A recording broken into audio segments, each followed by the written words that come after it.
More of your phone calls coming up. 877-3DP Show. Update the poll results as well. Paulie, before we bring in Rich Eisen, the host of the Rich Eisen Show, would you look up the definition of cheating and slander? Glad to, DP. Let's bring in Rich Eisen, the Rich Eisen Show, headed to ESPN very soon. And congratulations on that. Are you going to be doing Sports Centers when you go back to ESPN?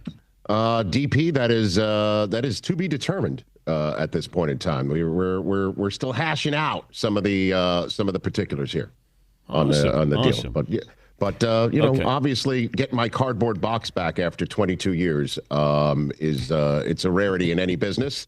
I'd look forward to seeing what's in there. Maybe something of yours that you've been looking for all this time, since obviously I have sticky fingers from back in those days, you know what I mean? Maybe I snipe something off your desk. If you're looking for something, I'll see if it's in the box for you, Dan. Since obviously I'm here with many mea culpas at this point in time, I think, on this program.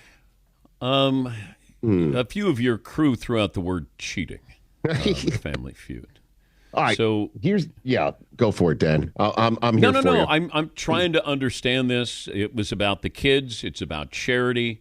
Boys and Girls Club of Milford, Connecticut got $25,000 to see their little faces. Now they're suffering because they think maybe they got that through nefarious means. So you're hurting the kids. I'm hurting the kids.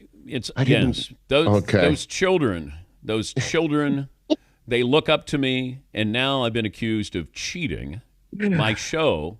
Cheating. By Rich Eisen. No, listen, that was a very strong word. First of all, Dan, the word feud is in the name of the show title, right? So there is a feud that happens. It's a family feud, which means not just the people who are going against each other are members of the same family. I think the two of us, our shows were put against one another in this feud because I think we're family, Dan. You know what I mean? I think we go way back. Your children babysat mine. If you want to talk about kids, very thrilled to see your children grow up into lovely human beings. My kids here on this set, my figurative kids, sometimes get a little bit, shall I say, loose with the facts.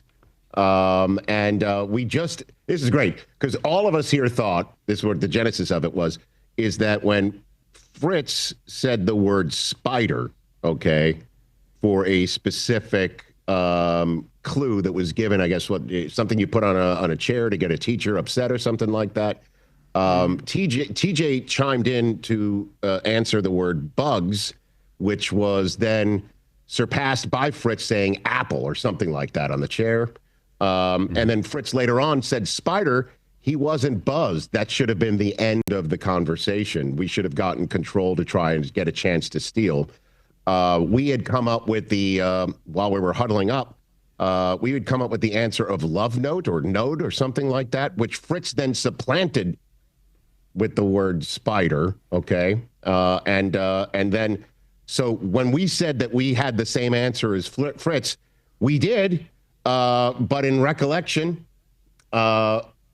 it was the same wrong answer as Todd. And that information was furnished to me by my guys here, because I haven't watched the show back, Dan. That was furnished to me 3 minutes before I zoomed in with you. So I have given everybody here a bit of a tongue lashing, knowing that I was about to take the slings and arrows for faulty information. And I apologize on behalf of the Rich Eisen Show for calling you a cheater. And all the kids of the Boys and Girls Clubs of Milford, their money is not tainted. It is actually well-earned. Yes. All the kids are here with me. Their little faces, look at them. Oh, my gosh. There. Describe them to me, Dan, because I only see you. And I'm not even seeing me back right now. I can't even see me on the screen. I only see you. They're actually all holding the cash at $25,000. And now, really? They delivered it. Okay. They delivered it in cold hard cash, did they? Did they deliver? Yeah, I wanted dollars. I wanted dollars. Everybody got $1, but it felt like there was some feuding within the feud on your team. That my team, we love each other, we care for each other, we share with each other, we hug, we hold. it felt like there was some real animosity going on with the Rich Eisen show. It felt like there was unrest. You felt it on that day, you mean? Like Yes. across from us? You sensed the dissension, did you? I saw an eye roll by you. Oh, please. Eye roll. Yes. Yeah, there was an eye roll with one answer. Yeah, Del Tufo. It was Del Tufo. Yes. So it was an eye roll. Yeah, we were thinking last minute of supplanting Mike Del Tufo with O'Shea Jackson Jr., who hosts a podcast with TJ Jefferson, our No Contest Wrestling pod. We almost made a last-minute switch here, but figured that it would be significant team chemistry problems going into the facility in Atlanta, so we kept it as is. And that might have been you catching me second-guessing my leadership qualities, Dan. Yeah, you might have caught that, you know? Well, I do appreciate you finally realizing that we didn't do anything wrong. If anything, you might be accusing Family Feud of doing something wrong because you got the same instructions. You got the same instructions we got, I'm sure, right? They sat you down as a group and said if you repeat an answer, it's a strike, right? You know, I wasn't paying attention to that. I wanted to see how I looked. I didn't care what the rules were. All I cared about is how my suit looked. Dang. Forgot about you, Dan. Yeah. Sorry about that. But you look great. You look great. Feels like you're walking this back a little bit, and I appreciate that. I'm not walking it back a little bit. I'm walking it back entirely, Dan. I'm walking the entirety back because, again, I didn't have a watch party that night at the American Century Championship to watch it back because I knew there was nothing to party about watching it back. So, I saw Rich, and we were at a pairings party at Lake Tahoe, all these celebrities. And he was like, are you going to go to the, karaoke night? And I go, no. What are you doing? I go, we got a watch party. He goes, what? Oh, I said, yeah, watching Family Feud. Yes. So, and by the way, while we're axe grinding, I got ripped off on losing that karaoke contest that night at the American Century Championship. I went up and I did New York. I killed it. Standing ovation. And I followed Jack Wagner and Jake Owen on the stage, two, ringers who apparently were not eligible, but were up there to entertain. I showed up. I crushed it. I didn't even place. I didn't even finish in third. Okay, first of all, you said standing ovation. Yeah. There weren't any chairs there, so everybody was standing. No, people were standing. Karaoke. Is that why they were standing? Yes, everybody. There were no chairs. That's standing ovation. That. Why are you always the victim? You're the victim here. You were the victim of Family Feud. You're the victim of celebrity karaoke. No, I wasn't a victim of Family Feud. I was a victim of my guys coming up with a false narrative that I then victim. That I went and bought for a bit on the air. That, by the way, if I'm not mistaken, I saw a 9-minute video from you, Dan, yesterday. That's called content. So I guess you're welcome in that respect. You know what I mean? Would you trade your guys for my guys straight up right now? No, I would not do that. I would not do that, Dan.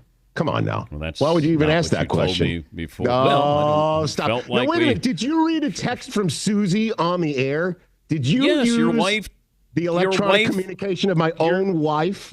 What did she say? Your wife, okay, here we go. Let me go to my phone. What is now this would be the Family Feud. This is an actual Family Feud, Dan. Okay. You're entertaining here. So she says, I need to know. Congrats on the big win.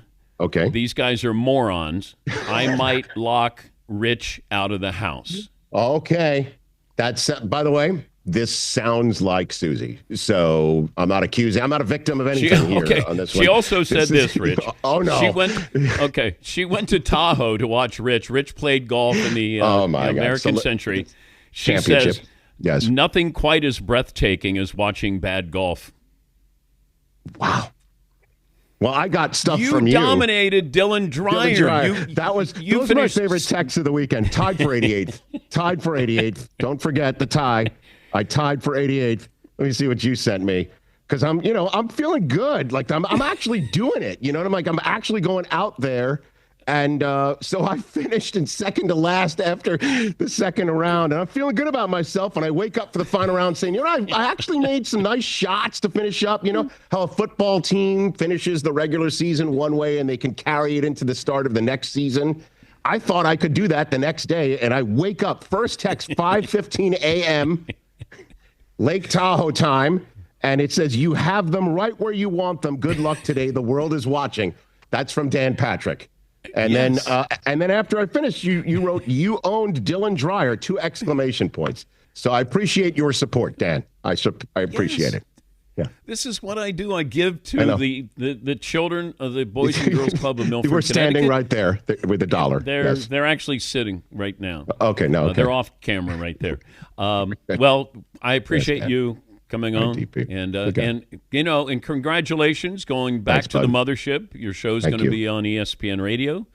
Yes, yes, sir. You're not moving back to Bristol, Connecticut, correct? No, sir. No, sir. We're still in this studio every day, 12 to 3 Eastern. It'll be on Disney Plus, ESPN Plus, and their new direct-to-consumer service. Wait, I've written down here. It's called ESPN. That's what it's called. And ESPN Radio every day, coast to coast, Sirius XM, all that good stuff, DP. And also a new podcast. They brought up my name there. Have they brought up my name at ESPN? Yeah, of course, always, Dan. In every conversation that we have, they're like, you know how's what Dan I love? doing? Can I fill in for you one day? Please, if you're Dan. on vacation, where I'm after my show, then I do your show on ESPN. Please, Dan, anytime you're available. But actually, I will do this right now, Dan, as in front of your audience as well, that I'm starting a new podcast, a legacy podcast for ESPN called This Was SportsCenter, where I go down memory lane with colleagues of mine from back in the day. And I'm officially asking you to be my first guest for this podcast, Dan. Dan. This is where you say, of course. No, this is where you say, of course. No, that you don't politely decline. You don't do that. I don't do anything for ESPN. It's for me. But it's ESPN's the big winner there. My goodness gracious. This is the feud. This is the feud right now. I'm in the middle of that feud. Why you're not feuding with them anymore? I thought you're cool. You got invited back to do a SportsCenter with KO. I mean, that happened. Was for them. That was for them. Okay. All right. That was for them. All right. Well, at some point, look for my phone call, Dan. After Brett Haber and after Larry Beal. Lawrence Beal. He was my first SportsCenter colleague. I did my first SportsCenter with Sir Lawrence of Beal. I did that with him. Yeah, okay. You know what aloha means? Goodbye. Thank you. It is. That's the way for you to tap out. Ladies and gentlemen, Rich Eisen of the Rich Eisen Show.